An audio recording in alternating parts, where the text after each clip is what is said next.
What is up, everyone? Today I'm going to be sharing my TBR for the Stranger Things Readathon, which is on November 11th through November 17th. This is my dog, Ollie.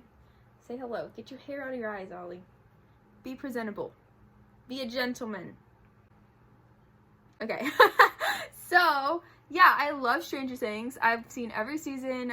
This last season had me, like, shook, and I'm like, you know who's not dead, but I mean, I don't know. I'm kind of scared. Look at my Stranger Things t-shirt. Hi. Yeah. I got it from Target for $8, so if you want a Stranger Things t-shirt, then go get you one for $8 from Target. So this readathon only has 4 prompts that you have to follow. Well, you don't really have to follow them, but I usually like to follow them just because that's kind of the point of doing a certain, like, themed readathon. The group book for this one is The Devouring Gray by Christine Herman. I've heard a lot about this book, but I don't have it. And you see, listen, I buy a lot of books, and so I had to put myself on a book buying ban because I bought too many books, and I just cannot keep spending all my coin on books. Like, I can't. Like, I can, and I will, but I shouldn't. And so I just don't know if it's worth it for me to pick up The Devouring Gray because I don't know if it's that good. Like, if it's that good, please let me know so I can get it before this, like, readathon starts. But I genuinely, like, don't know if I would even be too interested in it, and so I think I'm gonna skip it. Oops. So the first prompt says, Stranger Things is about a group of friends. Read a book featuring a core friend group. And when I was picking these prompts, I was like, how am I supposed to know if this book has a core friend group if I haven't read the book yet? And I'm like, I don't want to look stuff up because I don't want to be spoiled, and I don't know who to ask, so I just ended up picking The Raven Boys, which is book 1 of the Raven Cycle by Maggie Stiefvater. I can never say her name. I'm so sorry. I picked The Raven Boys because I have not read it, and so many people, like, love this series. Like, so many people.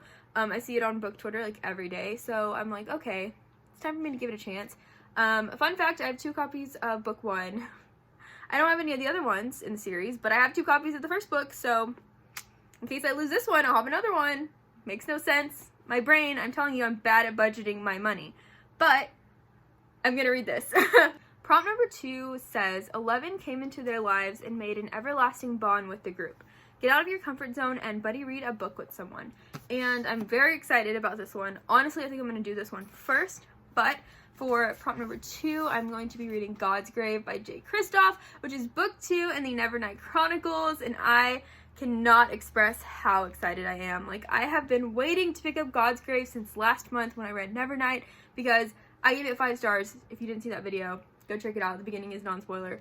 But it's just such a good series, and it's such a refreshing, It's so refreshing to read an adult novel versus young adult because there's, like, no hold bars. Like, we're just going in, like, on everything, like, language, everything, and I just, like, love that, and I love the maturity of it.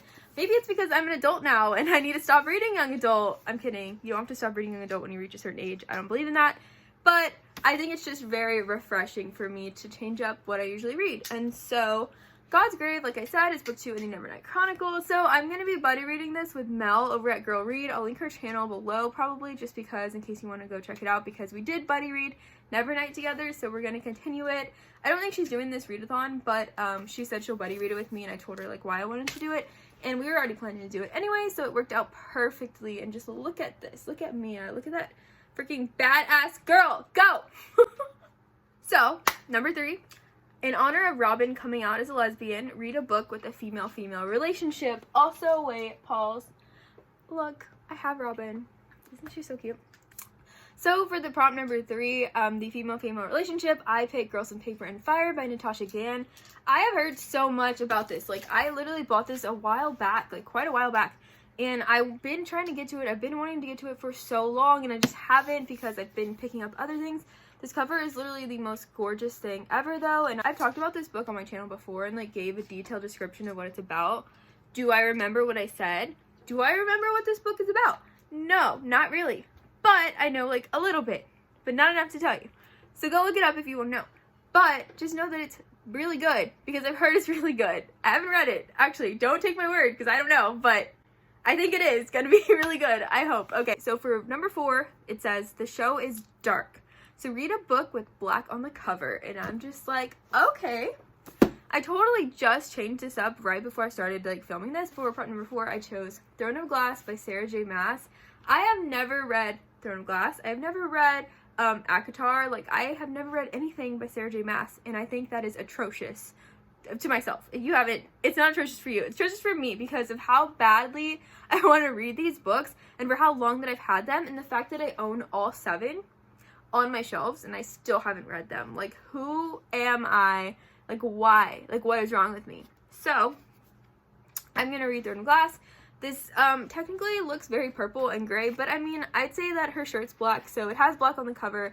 Looks pretty dark, looks like, you know, dark themes. I'm sure that's probably what Throne of Glass is about. I mean, she looks like she's ready to literally, like, kill everybody, so love that. Can't wait. So that is all the books I chose for the Stranger Things readathon, which is on November 11th through November 17th. If you still want to get involved with it, just go to the Twitter. I'll link it down below also. It's going to be fun. I'm excited. Maybe I'll do a reading vlog. That would be fun. Will I actually do it? Who knows? We'll see. But yeah, so let me know down below if you've read any of the 4 books that I talked about. Please let me know if they're good. Please don't spoil me because I'll cry and block you. You can't even block people on YouTube. But that's pretty much all I have today. Also, did you see all my Funko Pops? Ignore Jem because he's not one. But all my other Funko Pops, look how cute. Okay. Yeah, that's all I have to say today. So I hope you like this video. Hope you like this video down below, and I'll see you guys in the next one. Bye. The space between where our ends meet has grown too much for me to block it out. I miss the tone of your heartbeat. It's such a warm and familiar sound. I hope you're finding the power